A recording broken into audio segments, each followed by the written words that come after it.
আবার বাঁশ দিয়ে কি আর বা একজনের দিতে হবে, যা তুই নিয়ে আয় যা। अच्छा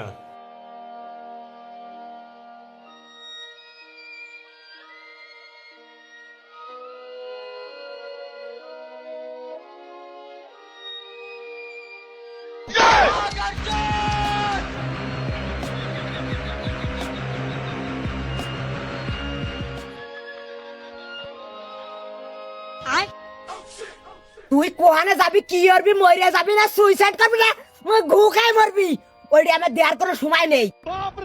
তুই আমার বাড়ির 30 সীমানে আসবি না, আসলি তো সার্ভার ডাইরেক্ট গুলি করে দেবে, ডাইরেক্ট গুলি।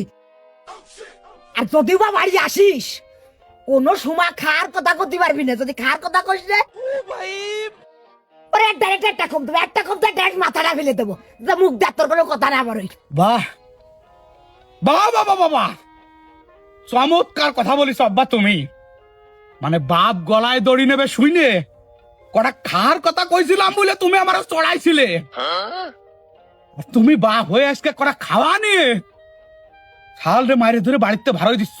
ওতে কোনো দোষ হচ্ছে না আব্বা, এই হচ্ছে তোমার নীতি। আজকে মাটা বাইসে থাকলে আমার এত অত্যাচার সহ্য করা লাগতো না, তা আবার কটা খাওয়া নিয়ে